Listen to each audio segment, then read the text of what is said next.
Hello students, class 9th mathematics chapter 7 start करेंगे, triangles. Right. तो ये जो चैप्टर है, ये चैप्टर है कॉन्ग्रुएंसी ऑफ ट्राइंगल्स के ऊपर।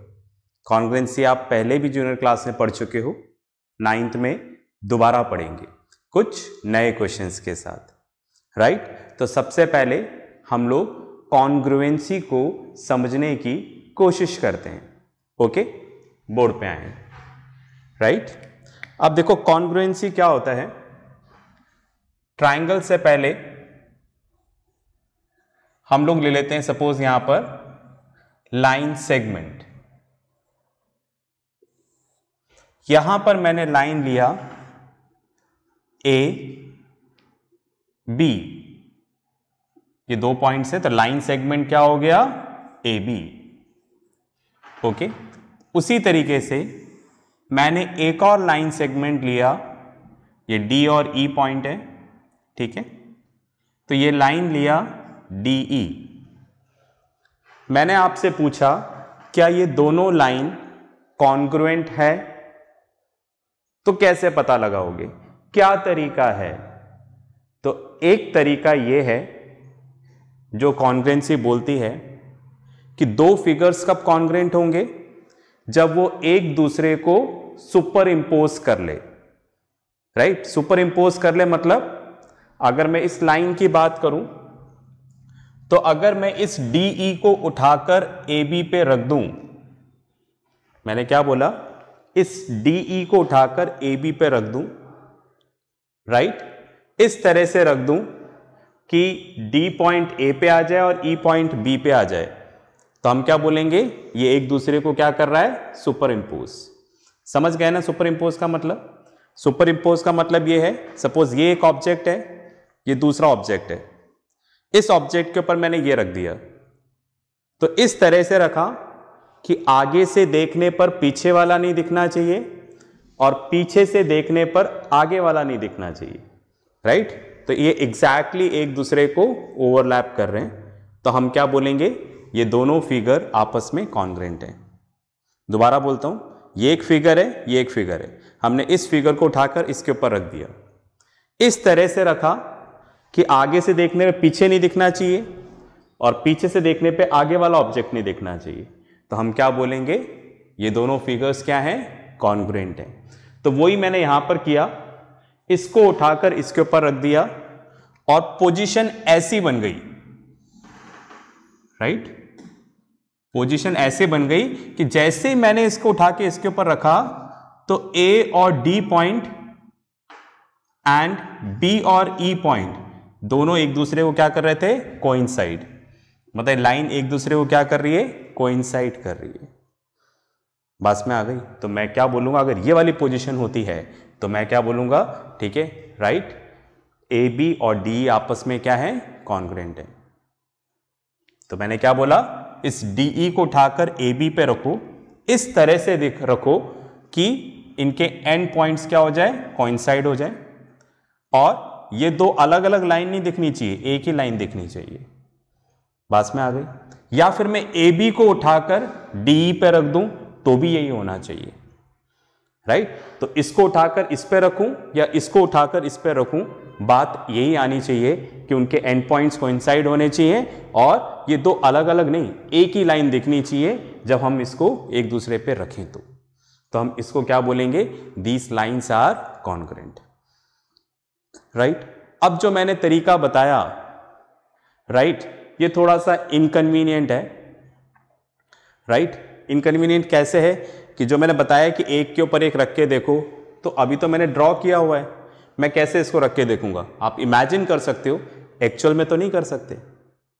मेरी बात में आ गई। हाँ, मैं सही में आपको 2 स्टिक्स दे दूं और फिर करने के लिए बोलूं तो आप कर सकते हो इस मेथड से। राइट। तो क्या कोई दूसरा मेथड है? यस। राइट। हम क्या करते हैं, अपनी बात को नंबर्स में चेंज करने की कोशिश करते हैं। जैसे मैंने बोला जो ए बी है इसकी लेंथ है 5 सेंटीमीटर और डी है, इसकी लेंथ भी क्या है, 5 सेंटीमीटर, दोनों स्ट्रेट लाइन है। ओके। तो क्या ये दोनों कॉन्ग्रुएंट होंगे? Answer is yes. क्योंकि भाई अगर लेंथ सेम होगी तो एंड पॉइंट कोइंसाइड करेंगे, और स्ट्रेट लाइन है तो एक दूसरे को ओवरलैप कर लेंगे। मेरी बात समझ पाए क्या? है ना, थोड़ा समझाना मुश्किल काम है, मैं कोशिश कर रहा हूं। तो मैंने बोला कि अगर दोनों लाइन की लेंथ सेम है तो भी क्या कहलाएंगे, वो कॉन्ग्रुएंट कहलाएंगे। तो दो डेफिनेशंस हो गई। हम एक ऑब्जेक्ट को दूसरे पे रखें, है ना, एक डेफिनेशन तो मैंने ये बताई, क्या बताई कि अगर मैं एक ऑब्जेक्ट को दूसरे पे रखूं तो आगे से देखने पे पीछे नहीं दिखे और पीछे से देखने पे आगे वाला नहीं दिखे, मतलब वो एग्जैक्टली ओवरलैप करे, तो हम क्या बोलेंगे, फिगर कॉन्ग्रुएंट है। राइट, लाइन का एग्जाम्पल लिया तो मैंने यही फॉलो किया, डी को उठाकर ए बी पर रखूं या ए बी को उठाकर डी पर रखूं, अगर इस तरह की कंडीशन आती तो क्या बोलूंगा, लाइंस आर कॉन्ग्रुएंट। दूसरा तरीका क्या है, आप दोनों लाइंस की लेंथ मेजर कर लो, अगर दोनों की लेंथ इक्वल है तो भी यही कंडीशन आएगी, तो हम क्या बोलेंगे, the two lines are congruent. पास में आ गई। तो एक तरीका तो सुपर इंपोज वाला है और दूसरा वैल्यू वाला है कि हम मेजर करके भी पता लगा सकते हैं। ठीक है, मेजरमेंट से भी पता लगा सकते हैं कि ये दोनों फिगर कॉन्ग्रुएंट हैं या नहीं है। तो हम इस तरह से नाम दे दें क्या, एक तो सुपर इंपोज वाला तरीका कॉन्ग्रुएंट के लिए और एक मेजरमेंट वाला तरीका। ठीक है, तो अगर हम कॉपी में कर रहे हैं तो ये वाला तरीका हमारे लिए ज्यादा हेल्पफुल है। ठीक है, तो हम क्या बोल सकते हैं, when two lines are congruent when their length is equal. अगर दो स्ट्रेट लाइन है उनकी लेंथ इक्वल है तो लाइंस क्या कहलाएंगी, कॉन्ग्रुएंट। आई होप इतना क्लियर हुआ। चलिए आगे चलते हैं। ओके, जो बात हमने लाइंस के लिए पढ़ी, ओके, वही हम लोग एंगल्स के लिए भी देख लेते हैं। अब हम बात करते हैं एंगल्स की। राइट, सपोज आपको यहां पर एक एंगल दे रखा है ए ओ बी, आपको यहां पर दूसरा एंगल दे रखा है, यहां पर दे रखा है पी क्यू आर, ये दोनों एंगल हैं। ठीक है, सिर्फ एंगल की बात कर रहे हैं हम लोग। तो ये दोनों एंगल्स कब कॉन्ग्रुएंट होंगे, जब आप क्या करो, जिस एंगल की बात कर रहे हो, यहां पर एक तरह से मैं एंगल ओ की बात कर रहा हूं, ठीक है, और यहां पर एंगल क्यू की बात कर रहा हूं, तो मैं जानना चाहता हूं एंगल ओ और एंगल क्यू, राइट, ये दोनों आपस में कॉन्ग्रुएंट है या नहीं है। तो दो तरीके हैं। पहला तरीका, आप इस क्यू को उठाओ और ओ के ऊपर रख दो, राइट, हमने इस क्यू को उठाया और ओ के ऊपर रख दिया, तो यहां पर ओ और क्यू दोनों को जब आपस में मिलाया, राइट, फाइन, तो ये आपस की दोनों लाइनें भी एक दूसरे पे आ गई। ओके, तो इसकी लेंथ ऊपर नीचे हो सकती है, जैसे ये पॉइंट P हो गया, ये A हो गया, समझ रहे मेरी बात, ये B हो गया, ये R हो गया। ओके, फाइन, तो यहां की लंबाई हम लोग छोटी या बड़ी कर सकते हैं, उससे एंगल पे थोड़ा कोई फर्क पड़ेगा, जैसे मैंने छोटा कर दिया। ठीक है, ये P है, ये R है। ओके, तो हमने क्या किया, इसको लिया और इस पर रख दिया, राइट, इस तरह से रखा यहां पर कि और क्यू कॉन्साइड हो, और ऐसा रखने में पता चला ये बाकी दोनों लाइन पे इसी पे आ रही है, मतलब एक दूसरे को क्या कर दिया है, सुपर इंपोज। अगर मैं क्यू को ओ पे रखूं या ओ को उठा के क्यू पे रखूं तो ये पोजीशन आ रही है। समझ गए मेरी बात, मतलब ये जो वर्टेक्स है, इस वर्टेक्स को मिला दिया है, इसके ऊपर रखा, तो बाकी लाइंस, ठीक है, फाइन, बाकी लाइंस एक दूसरे पे ओवरलैप कर रही है, मतलब पी क्यू और ओ ए ओवरलैप कर रही है, क्यू आर और ओ बी क्या कर रही है, ओवरलैप कर रही है। तो हम क्या बोलेंगे, ये दोनों एंगल्स आपस में कॉन्ग्रुएंट है। ठीक है, लेंथ हम कम ज्यादा कर सकते हैं, बात में आ गई, राइट, पर आएगा तो दोनों एक ही लाइन पे। ओके, तो इस केस में हम क्या बोलेंगे, the two angles are congruent. ये तो सुपर इंपोज वाला तरीका। दूसरा तरीका कौन सा है, मेजरमेंट वाला तरीका, कि ये दोनों एंगल्स कॉन्ग्रुएंट है या नहीं है, तो एंगल को मेजर कर लो। जैसे सपोज इसका मेजरमेंट आ रहा है 60 डिग्री और इसका मेजरमेंट भी आ रहा है 60 डिग्री। ओके, तो measurement of angle AOB equals to measurement of angle PQR, right. तो अगर दो एंगल हैं, दोनों का मेजरमेंट अगर इक्वल है तो हम क्या बोलेंगे, दोनों एंगल्स क्या हैं, कॉन्ग्रुएंट है। मेरी बात में आ गई। तो कोई फिगर कॉन्ग्रुएंट है या नहीं है, उसके लिए दो तरीके हैं। एक तो क्या करना है, एक दूसरे के ऊपर रख के देख लेना है, अगर वो सुपर इंपोज कर लेते हैं तो कॉन्ग्रुएंट है। दूसरा तरीका क्या है, मेजरमेंट, आप मेजर कर लो। ठीक है, अगर आप एंगल को मेजर कर लो, दोनों का मेजरमेंट इक्वल है तो एंगल कॉन्ग्रुएंट है, राइट। उसी तरह से लाइन का पड़ा था, दोनों की लेंथ इक्वल है तो क्या हो जाएगा, कॉन्ग्रुएंट। तो देखो ना, सुपर इंपोज वाला तरीका हमें कन्वीनियंट नहीं है, तो हम लोग मेजरमेंट वाले तरीके से आगे बढ़ेंगे, राइट। फाइन, चलिए इसको लिखना चाहे तो आप पॉज करके लिखते जाएं। वैसे सारी समझने वाली बातें हैं, तो आई डोंट थिंक कि कुछ लिखना है। ओके, चलिए आगे बढ़े, आगे बढ़ते हैं। तो हमने दो बातें पढ़ी, ठीक है। दो लाइन कब कॉन्ग्रुएंट होंगी, when two lines are congruent, right, when their length is equal. जैसे ये 5 सेंटीमीटर है, ये भी 5 सेंटीमीटर है, ठीक है।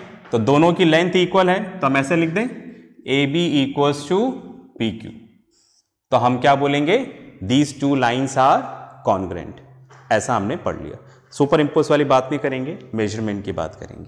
हमने दो एंगल्स लिए, एक एंगल लिया हमने एंगल AOB और दूसरा एंगल हमने लिया एंगल PQR, राइट।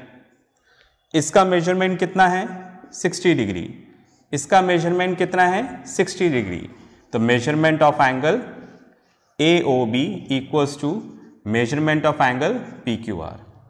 तो दो एंगल जिनका मेजरमेंट सेम हो, उनको हम लोग क्या बोलेंगे, कॉन्ग्रुएंट। तो हम बोल सकते हैं ये हमने कंडीशन पढ़ी, right. Fine, when two lines are congruent, right, when two lines are congruent, when their length is equal, when two angles are congruent, when their measurement is equal। Okay, तो chapter तो triangles पढ़ रहे हैं, तो मैं lines और angles की बात क्यों कर रहा हूं, तो आप ध्यान से देखो, राइट। या अभी तो सोचो ट्राइंगल में होता क्या है, ट्राइंगल, ठीक है, राइट। ट्राइंगल में यही तो होता है, एक तो लाइंस होती हैं और दूसरा क्या होता है, एंगल्स। लाइंस को हम लोग वहां पर क्या बोल देते हैं, साइड्स बोल देते हैं, जो लाइन सेगमेंट है, ठीक है। और एंगल्स वहां पर रहते ही हैं। ओके, बात में आ गई। इसलिए ट्राइंगल पढ़ने से पहले हमने लाइन और एंगल देख लिया है। अब हम लोग स्टार्ट करते हैं ट्राइंगल, ठीक है, राइट। चलिए अब बात करें ट्राइंगल की, ओके, और देखते हैं कि ट्राइंगल्स कब कॉन्ग्रुएंट होंगे।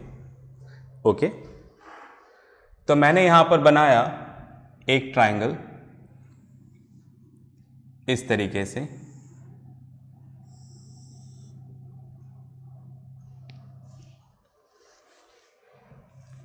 थोड़ा और अलग तरीके से बना देते हैं।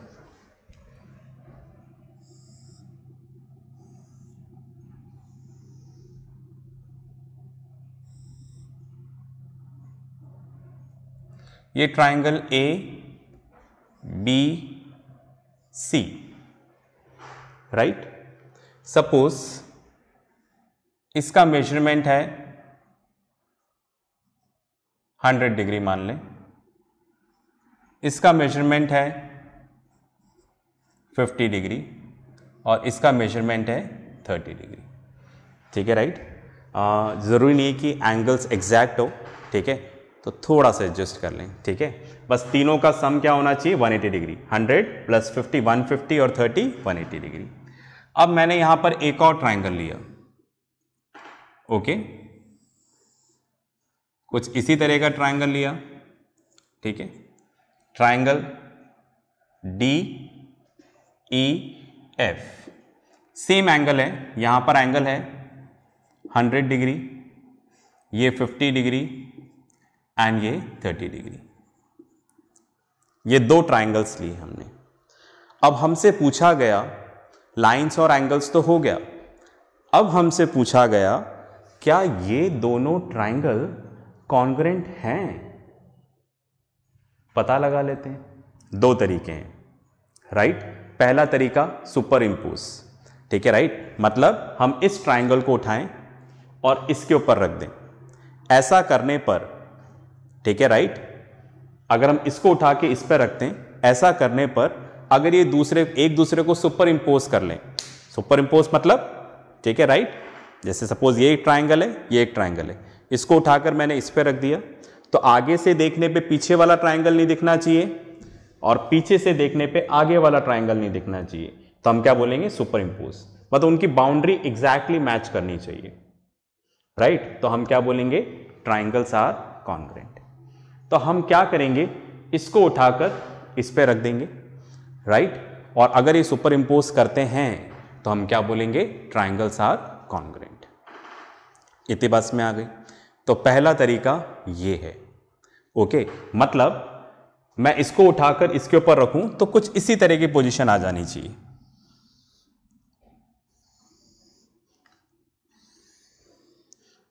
ठीक है। ट्राइंगल ABC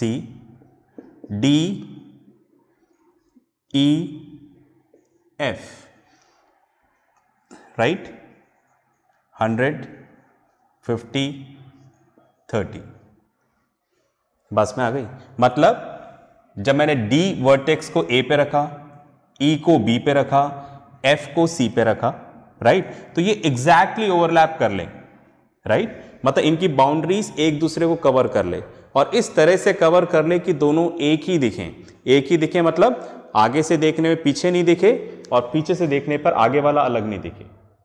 बस में आगे बिल्कुल बाउंड्री मैच कर जाए तो हम क्या बोलेंगे, राइट, ये दोनों ट्राइंगल्स क्या हैं, कॉन्ग्रुएंट हैं। पर सवाल ये उठता है, क्या वो इस कंडीशन में मैच करेंगे? Answer is right, yes. कैसे? अभी आप देखो, अभी हमने एंगल मैच कराया था ना, तो देखो 100 डिग्री जब इस पे आएगा तो ये दोनों लाइन मैच कर जाएंगी, ठीक है, राइट। उसी तरह से 50 डिग्री इस पे आएगा तो ये दोनों मैच कर जाएंगी, 30 डिग्री इस पे आएगा तो ये दोनों मैच कर जाएंगी, ओके फाइन।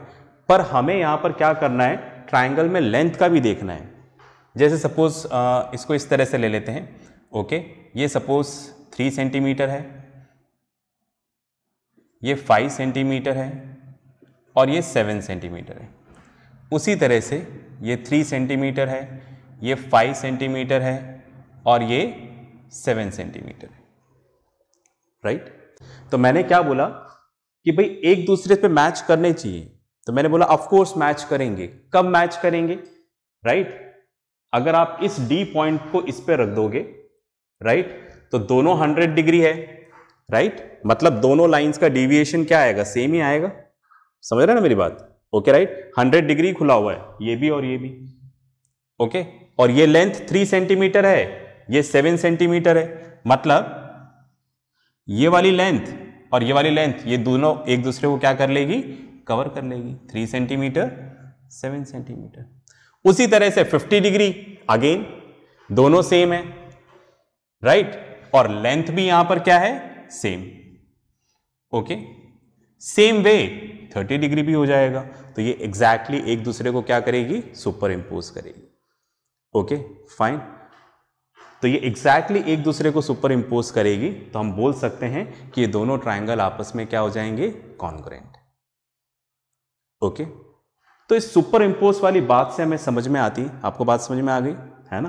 तो अब मैं चाहे तो इसको इस पे रखूं या इसको इस पे रखूं, आपको यहां पर जो मेजरमेंट दे रखा है, जो कंडीशंस दे रखी हैं, ठीक है, राइट, इसके अकॉर्डिंग ये सुपर इम्पोज करेगा ही सही, और ये दोनों ट्राइंगल कॉन्ग्रेंट होंगे ही सही। ओके, तो कहने का मतलब अगर मैं मेजरमेंट के हिसाब से देखूं, ओके, तो दैट मीन्स अगर दो ट्राइंगल हैं और वो चाहते हो कि आप दोनों कॉन्ग्रेंट हों, तो उनके 3 एंगल्स इक्वल होने चाहिए और 3 साइड्स इक्वल होनी चाहिए। 3 एंगल्स कौन से इक्वल होने चाहिए? आप देखो यहां पर एंगल ए, एंगल डी, ये दोनों आपस में इक्वल हैं, कितना?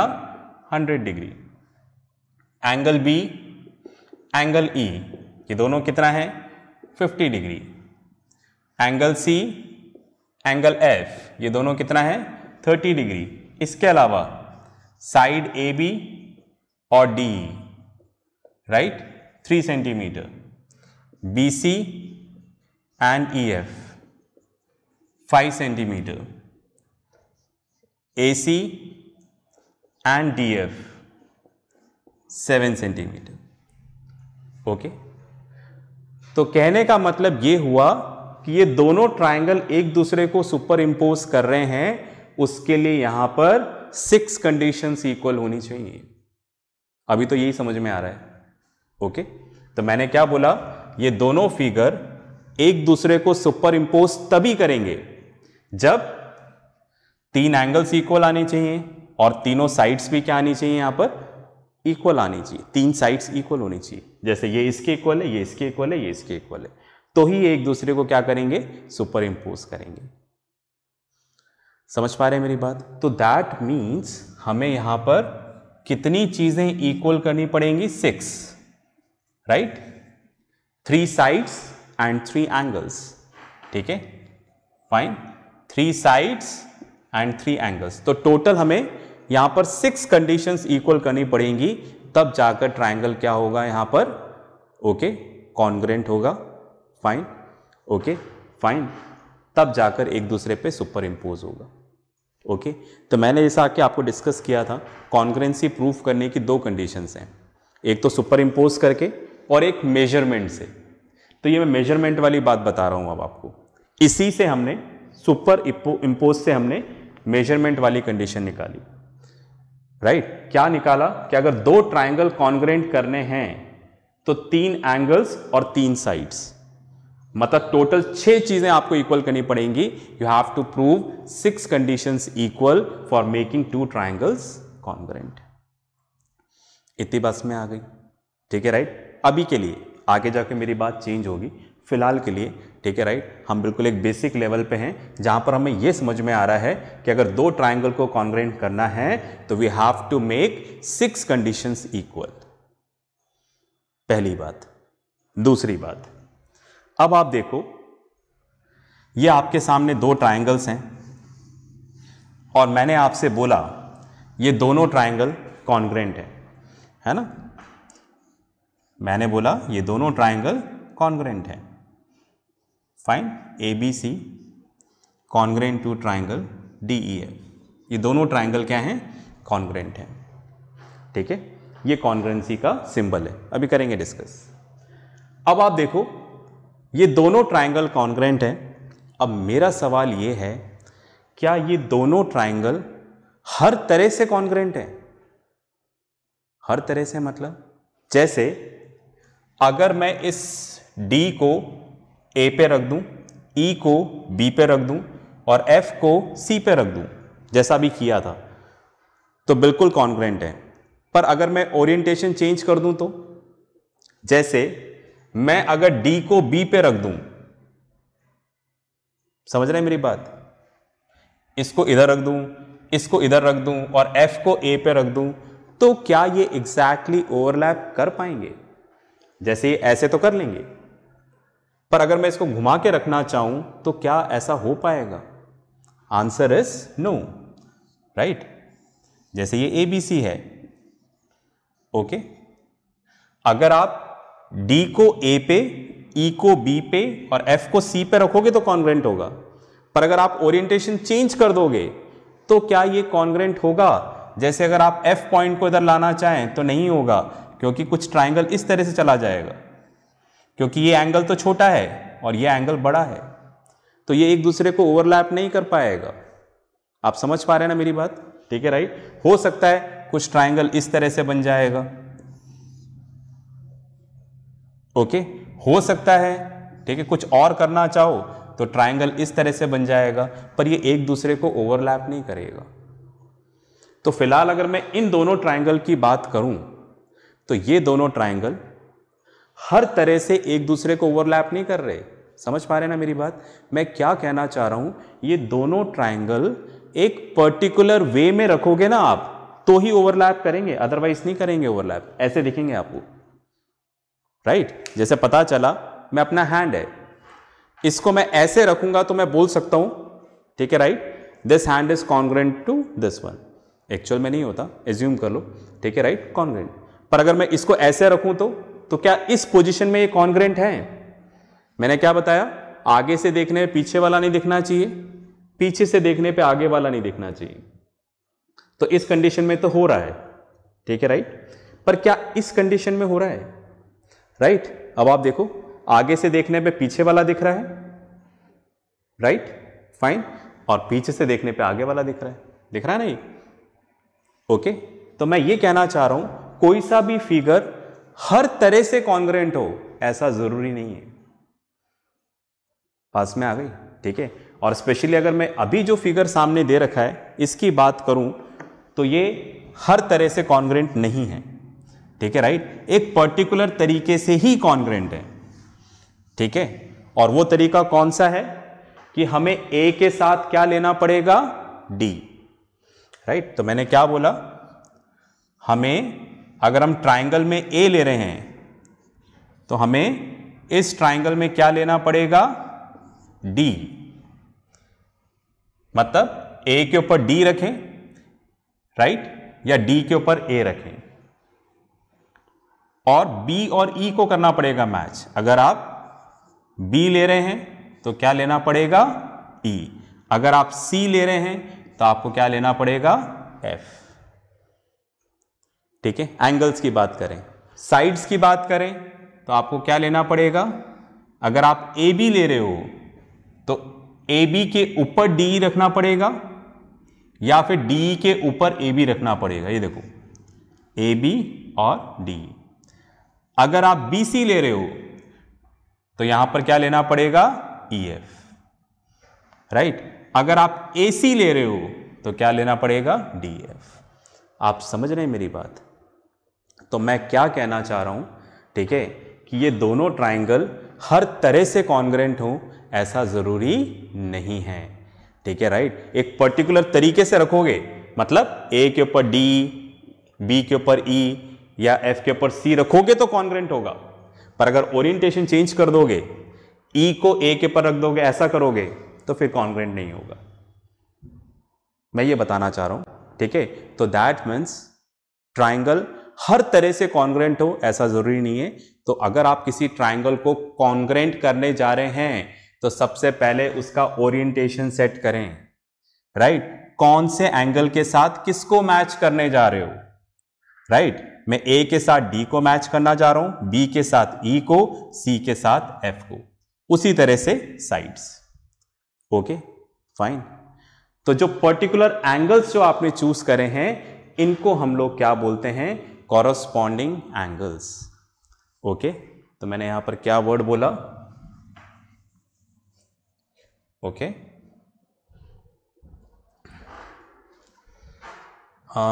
जगह कम है, एक बार पॉज करके लिखो फिर अपन आगे बात करते हैं।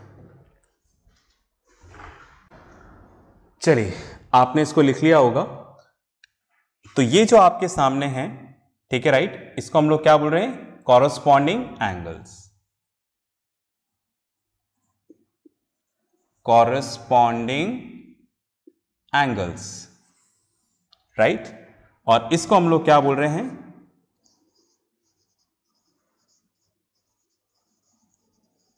Corresponding sides,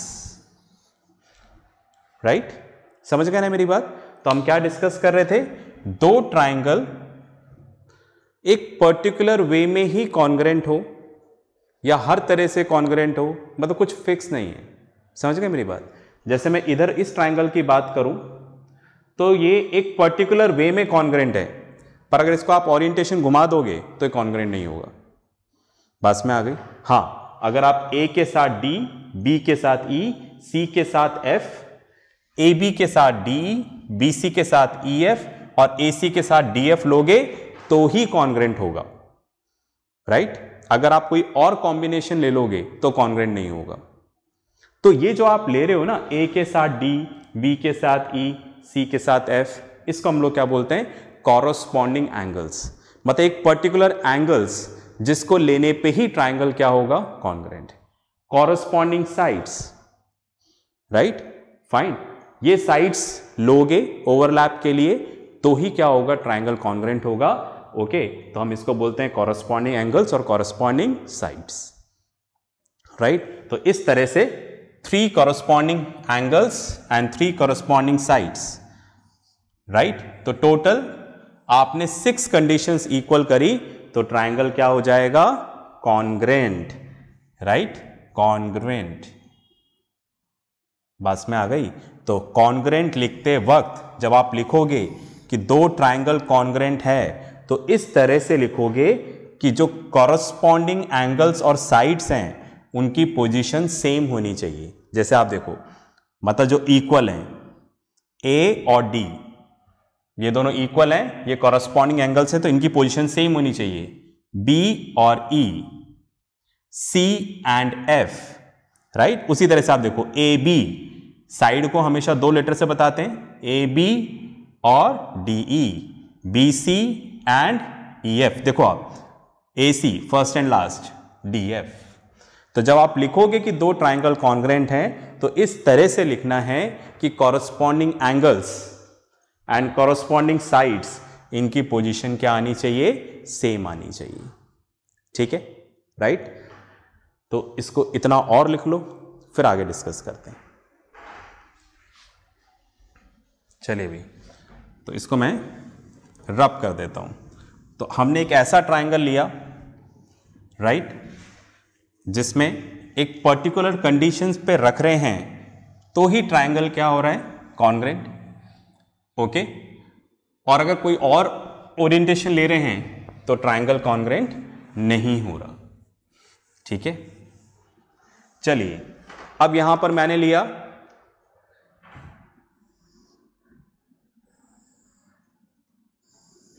triangle ABC। Okay, triangle DEF। Okay, यहां पर ये वाला एंगल 60 डिग्री, ये वाला एंगल 60 डिग्री, ये वाला एंगल 60 डिग्री। इधर भी हमने लिया 60 60 60। समझ गए मेरी बात? तो साइड्स भी सारी क्या होंगी? Equal, 5 centimetre 5 centimetre 5 centimetre. इधर भी लिया हमने 5 सेंटीमीटर 5 सेंटीमीटर एंड 5 सेंटीमीटर। तो दैट मीन्स हमने यहां पर 2 इक्विलेटरल ट्राइंगल लिए, इक्विलेटरल ट्राइंगल्स। ओके, अब अगर आप इसकी बात करोगे तो ये ट्राइंगल आप कैसे भी रख लो, ये हमेशा क्या रहेगा? कॉन्ग्रुएंट। आप देखो, अगर आप D को A पे रखो, D को B पे रखो या D को C पे रखो, कैसे भी रख लो आप, तो ये ट्राइंगल हमेशा क्या रहेगा? कॉन्ग्रुएंट रहेगा, राइट? फाइन। साइड्स भी देखो आप। ओके, फाइन, 5 5 5 5, क्योंकि इक्विलेटरल ट्राइंगल में अगर एक साइड 5 है तो बाकी भी, क्यों? क्योंकि इक्विलेटरल ट्राइंगल में सारी साइड्स इक्वल होती हैं। तो अगर आप 2 इक्विलेटरल ट्राइंगल ले रहे हो जिनकी साइड्स इक्वल हैं आपस में, ठीक है, राइट, तो ये ट्राइंगल हमेशा क्या होंगे? कॉन्ग्रुएंट होंगे। क्यों? क्योंकि आप इसको कैसे भी रखो, कैसे भी रखो, ये आपस में एक दूसरे को क्या कर लेंगे? ओवरलैप कर लेंगे। इतनी बात में आ गई? ठीक है, राइट? चलिए इस बात को भी आप नोट कर लीजिएगा। ओके, तो मैं इसको रब करता हूं। ओके,